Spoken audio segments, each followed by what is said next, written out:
Next. Ini ya anaknya Pak Sungkono itu, dokter. Ya. Ya.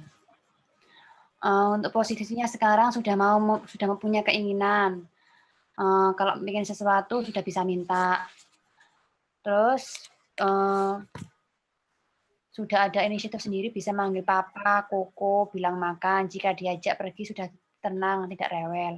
Untuk negatifnya ini dokter, gigit-gigit baju masih terus. Terus untuk saat diajak belajar gitu mesti bilang emoh dokter. Kalau udah bilang emoh itu susah untuk diajak belajar dokter. Ini ditanyakan lagi ya, kalau kita kan udah ngomong hardware ya. Ini belajar yang mana? Kalau belajarnya tentang matematika dan teman-temannya, kita tahu belajar itu dokter untuk tugas sekolah gitu, materi sekolah. Ya, yang mana? Yang hafalan atau yang perlu perhitungan matematik atau yang cuma hafalan? Karena gangguannya lain. Yang satunya itu satunya di occipital, satunya gangguannya di temporal. Kalau hafalan di temporal gangguannya.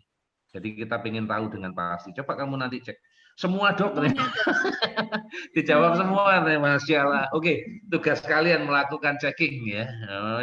Mereka terima beres, pokoknya semua. Oke, coba nanti dicek prioritasnya yang mana. Oke, terus apa lagi? Terus kalau pengen sesuatu ini harus seperti melakukan minta persetujuan dulu dokter, kayak robot kata mamanya gitu. Terus untuk BAB-nya masih belum bisa BAB di kamar mandi. Terus ini kan mulai masuk musim hujan lagi ya dok ya. Jadi dia sekarang takut lagi sama suara hujan, bilang hujan gitu dokter. Terus hati-hati loh, trauma psikologis, ya trauma psikologis. Bagi-bagi cek emotion, ya cek emotion. Oke. Terus ini dokter suka bongkar barang kalau misalnya nggak diperhatikan sama orang terdekat. Tapi kalau diperhatikan ya nggak bongkar-bongkar dokter.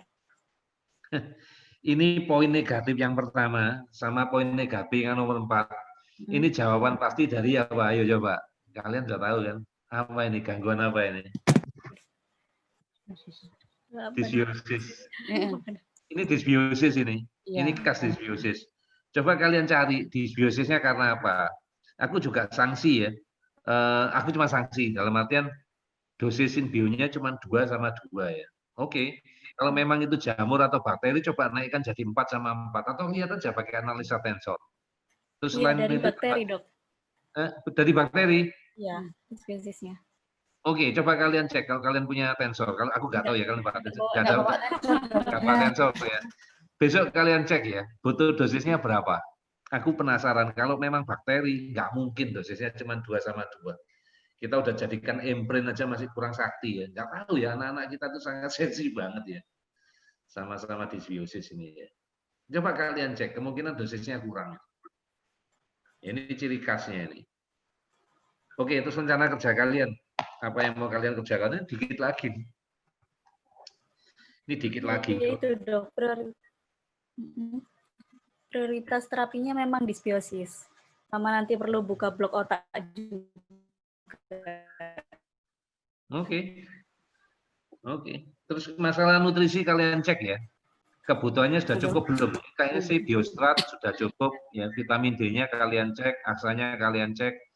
Kemarin ada beberapa pasien ya yang sudah mencoba ditingkatkan jadi 4 apa ya aksanya ya. Anaknya progresnya juga jadi bagus. Nanti kita lihat lah ya. Tapi kalau memang butuh loh, kalau nggak butuh ya nggak usah. Ya, nanti dicek. Oke.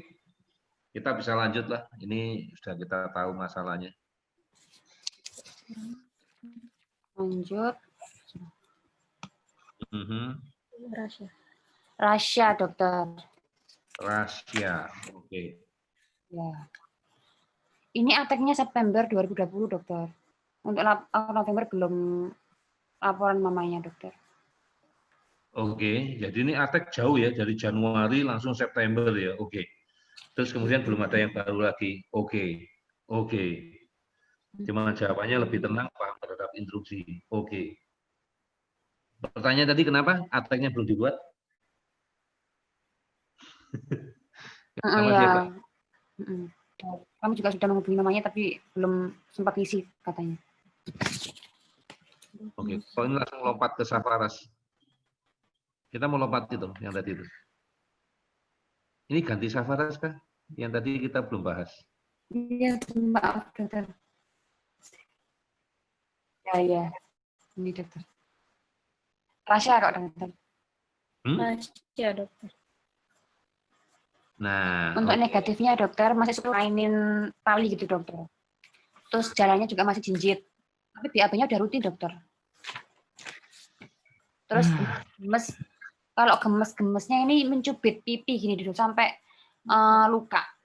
Jadi misal kalau dilarang dia pengen apa gitu ya, terus dia itu gemesnya marahnya itu sambil nyubit pipinya jadi sampai luka gitu dokter. Terus belum itu dokter, belum verbal. Cuma muncul gah kayak gitu, seperti itu. Terus kadang juga masih rewel dan galau.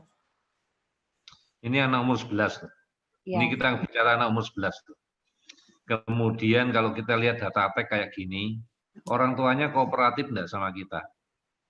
Jarang laporan sih dokter. Perlu dilanjutkan nggak terapinya? Ini kayaknya susah loh, buat kita susah, buat orang tuanya susah loh. Ini kerjasamanya jelek kayak gini, terus gimana tanggung jawabnya kita nanti? Repot loh kita ini. Terus kalau kamu sekarang ngasih saran, ngasih apa, dikerjakan nggak sama orang tuanya? Ya, hati-hati loh, ini kita kan tanggung jawab kita nggak cuma terima duit loh. Enggak loh, kita tuh beresin orang loh. Tapi kalau kayak gini, ini bisa jadi iklan jelek loh. Terus kamu dosisnya, kalau tadi dilihat ya, masih suka steaming, gemas mencubit-cubit pipi. Ini selalu masih hubungannya sama disbiosis, terus kita lihat dosisnya juga masih seperti ini. Nah, kira-kira kalau kamu nasihat, mereka mendengarkan enggak? Oh, mereka juga nggak lapor, jarang apa. So, apa yang mau kita harapkan dari anak ini? Dari orang tuanya. Kalau dari anaknya sih, anaknya nggak bisa komplain. Terapi bikomnya bagaimana? Apakah tetap setiap minggu masih jalan? Tiap minggu ya dokter. Terakhir dia kan sempat off saat pandemi. Paket pertama itu dia sekarang baru masuk paket kedua. Paket pertama itu mulai bulan Februari sampai Maret kan sempat terapi jarak jauh. Lalu kan paket pertama udah habis ya dokter. Habis itu lanjut paket kedua ini mulai tanggal 9 September kemarin itu dokter. Baru mulai lagi paket kedua ini. Baru masuk alerginya semua. Repot ya, memang anak sudah gede ya, mungkin orang tua juga. Aku menyadari lah posisi orang tua ya, serba salah lah. Gak diterapikan tuh anaknya bermasalah, diterapikan itu mungkin orang tua sudah sampai batas tertentu, ya batas waktu tertentu.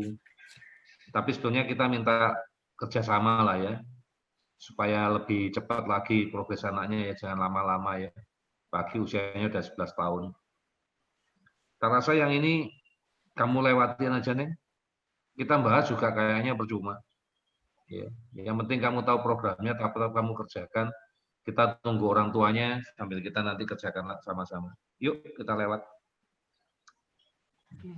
Lanjut dokter. Kemal Rasya. Ada. Oke. Ini untuk positifnya ini perilakunya lebih fokus dan bisa bersosialisasi. Untuk negatifnya masih sering streaming, memainkan tangannya gitu dokter. Terus kadang juga saat dipanggil tidak merespon, belum bisa bicara. Tapi kadang juga bisa nyanyi dokter sendiri, nyanyi lagu apa gitu. Tapi kalau spontan kata atau menirukan itu belum dokter. Untuk pipis dan BAB-nya masih di Pampers, belum bisa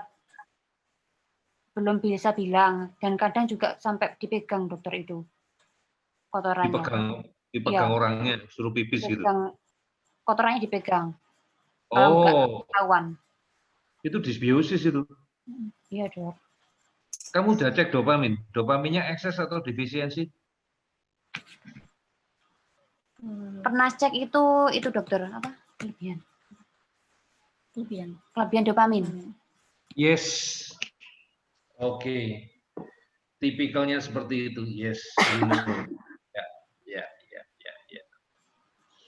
Oke. Lalu program kerjamu apa? Ini berat ini. Ini berat buat keluarganya, bukan buat kita, nggak buat keluarganya berat. Jadi kamu harus luar biasa ini membuat programnya ini. Ayo, gimana? Ini sih dok, lebih ke disbiosis juga. Kemarin sudah dicek karena jamur dan bakteri. Jamur Terus dan bakteri disbiosis, oke. Terus? sama cek kembali dopaminnya dok, apa masih butuh diulang lagi, diterapikan, diturunkan atau enggak? Ini dok, ini kan pernah dikasihkannya antidopamin di ESO-nya di dokter. Tapi kurang nendang. Iya. Berarti ya tadi kamu pikirkan terapi seminggu 2 kali. Yang satu kita khusus untuk nurunin si dopamin ini. Ini soalnya memang cukup bahaya ya kalau dopamin terlalu tinggi pada anak-anak seperti ini. Ini perilakunya yang kita nanti tidak bisa accept ya. Kalau bicaranya, ini kamu juga agak sedikit kesulitan ya kalau mau akses sekarang ya. I don't know. Coba kamu cek ya lewat Tensor. Apakah kamu boleh akses untuk buka blok otak? Karena anaknya dopaminnya masih tinggi. Hati-hati, jangan keburu dibuka aksesnya. Ya, jadi masalah ngomong ini kayaknya masih agak sulit nih, kita masih perjuangan ini. Coba beresi dulu ya, walaupun perilakunya kelihatannya udah bagus ya, tapi ini masih kurang lah menurut kita. Mungkin poin-poin utamanya itu nanti di masalah kesehatan. Kalau dilihat dari negatifnya ini masalah kesehatan yang angkanya tinggi nih. Misalnya aja belum bisa pipis buang air besar di Pampers ya, belum bisa masih pegang kotoran atau ini mungkin gangguan perilaku bukan di kesehatannya ya. Ya apa di kesehatannya bukan di perilakunya ya. Tetap butuh bantuan terapis non biomedis, tapi ini beda. Beda karena ini ada dopamin yang tinggi tadi. Ya makanya agak menurut kita agak sedikit rumit lah ini. Coba apa program kerjamu? Ingin tahu saya. Kamu pas dapat yang rumit. Rotasi makanan dokter. Oke, terus? Diet. Suaramu hilang, aku enggak dengar yang terakhir. Rotasi makanan dokter. Ada lagi program? Mau kamu kasih program apa lagi? Sama berinflamasi masih ada dok, karena neurotransmitter. Oke. Mungkin fokusnya itu dulu kali ya. Beresin itu dulu, jangan yang banyak-banyak dulu ya. Jangan sentuh-sentuh yang buka blog dulu deh. Ya, kamu beresin neurotransmitternya dulu. Coba dilihat ya, aku pernah ketemu kasus kayak gini ya. Kalau kita ngomong disbiosis, itu penyebabnya virus. Nanti kalau kamu mainkan di autism kit virus kita, kadang-kadang membaik.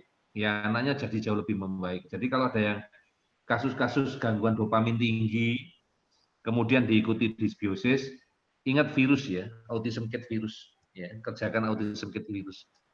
Biasanya progresnya cepat. Oke, kita boleh lanjut ya. Pernah terapi dokter ini Kemal, yang virus di ASD 11 itu. Oke, kamu cek lagi ya. Soalnya virus kan bisa balik lagi. Oh, batuk pilek bisa balik kok ya. Kamu cek lagi. Ya. Okay. Ulang tahunnya pas 10 November ya. Aduh, mantap ya, hari pahlawan. Oke. Terakhir dokter Lim. Terakhir. Pasienmu masih banyak terus kok terakhir ini? Ini yang bersedia dokter. Yang ngasih izin. Iya, yang ngasih izin. Oke, maka aku heran kok kamu tadi nggak kok acak, ternyata yang ngasih izin. Oke. Ini Jessim, positifnya sudah lebih paham yang dibicarakan sama mamanya, meskipun dia juga belum bisa berkomunikasi, belum bisa jawab, merespon, tapi dari perilaku, mimik mukanya paham dokter. Untuk negatifnya ini kadang masih sering muncul error. Terus belakangan emosinya naik turun, ketawa juga naik turun. Terus kadang-kadang juga ngamuk jelas. Terus ini muncul sering perilakunya muncul gigit-gigit jari, mukul ke orang lain kalau lagi gemas. Bisa menirukan kata, tapi harus dipaksa banget sama mamanya. Ini yang menarik ya, Neng ya, menarik ya. perilakunya naik turunnya itu jauh banget. Coba kamu cek dopamin. Dopaminnya bagaimana?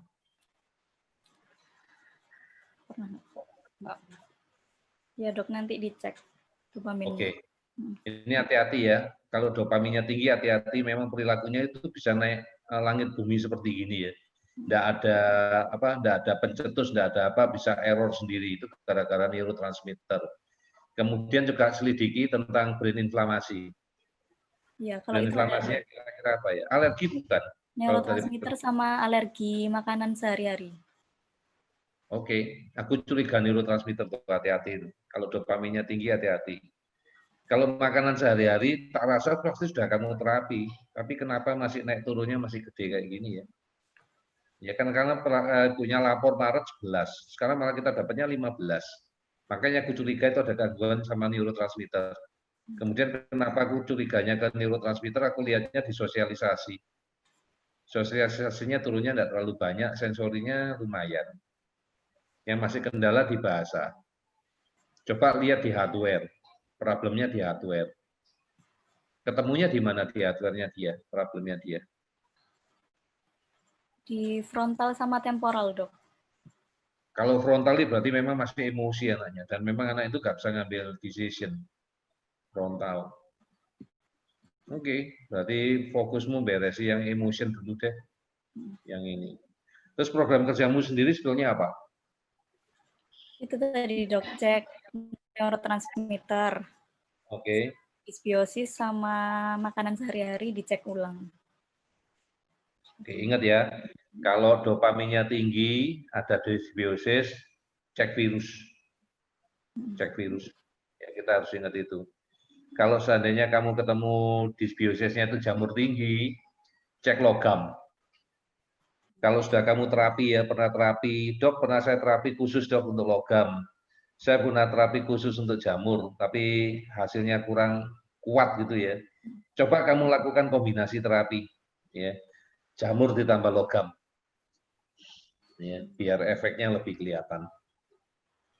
Oke, apalagi ini kayaknya cuma sedikit kita cari jawab dopamin ini. Ya sudah itu Disbiosis itu ya. dulu yang prioritas. Oke. Ya berarti semua sudah selesai.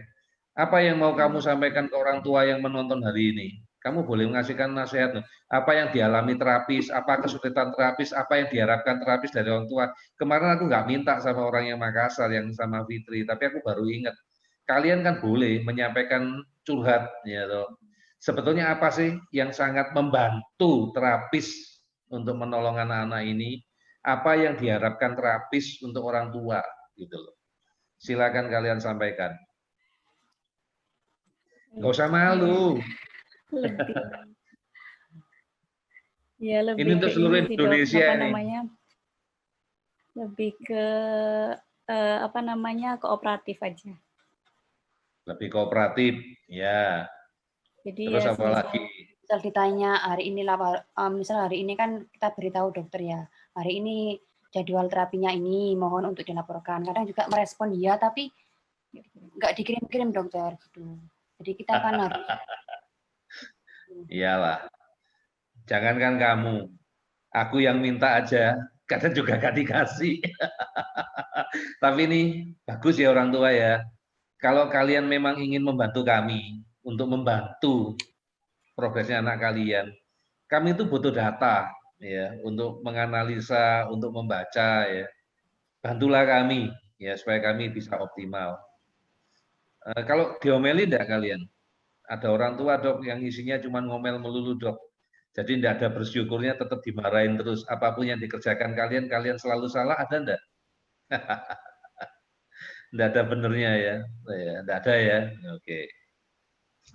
Oke, kurang lebih kayak gitu Bapak Ibu ya. Bapak Ibu udah melihat ya.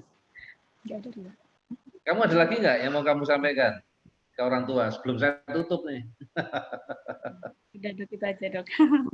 Kamu malu-malu, aduh ya enggak apa-apa. Terima kasih ya Neng ya, aduh terima kasih Neng. Memang enak manggil kalian Neng ya, namanya generik Neng semua. Itu panggilan khas untuk wanita muda di daerah mana ya? Kalau aku tahu di Madura ya kita manggilnya Neng. Ya, apa-apalah. Nah, terima kasih Neng. Demikian juga orang tua, sahabat yang ada di sini. Begitulah acara kami hari ini. Ya, ya. Oh, daerah Sunda yang manggilnya Neng. Ya enggak apa-apa lah ya. Mungkin saya terlalu lama tinggal di Jawa Barat ya, jadi orang Bekasi ya. Jadi manggilnya jadi Neng. Oke, enggak apa-apa ya, sama aja. Jadi terima kasih orang tua ya, begitulah ya. Biasanya kami lakukan ya tiap hari Rabu. Tapi tidak sedetail seperti ini orang tua ya, sahabat ya, tidak sedetail ini. Biasanya yang kami lakukan tuh yang hanya benar-benar bermasalah ya, dan itu enggak harus selalu setiap hari Rabu ya, karena setiap hari mereka bisa komunikasi dengan kami ya. Dan sekarang terutama lebih banyak ke kasus-kasus yang spesial. Kalau kasus-kasus yang seperti ini mereka udah bisa mengerjakan sendiri, karena ya saya pernah bilang ke orang tua, ke sahabat, bahwa mereka ini kalau menurut keahlian, keterampilan, kepandaian ya enggak kalah lah sama saya ya. Nah, kalau semua kalah sama saya, kapan saya bisa ngerjainnya? Justru saya cari mereka yang kalau bisa jauh ya, lebih pintar, lebih handal dibandingkan saya ya di bidang apapun, sehingga mereka bisa optimal membantu Bapak Ibu. Ya. Demikian acara malam ini, Bapak Ibu. Terima kasih atas waktunya. Semoga bisa menjadi inspirasi untuk lebih membantu kami dalam meningkatkan progres Ananda. Terima kasih kepada Mata Hati, ya. Terima kasih kepada terapis, ya, teman-teman terapis yang luar biasa. Terima kasih kepada sponsor ya, yang sudah mau menemani kita juga. Dan terima kasih kepada orang tua. Selamat malam Nabila, Anega. Sampai ketemu lagi. Ya. Terima kasih. Terima kasih semuanya. Selamat malam.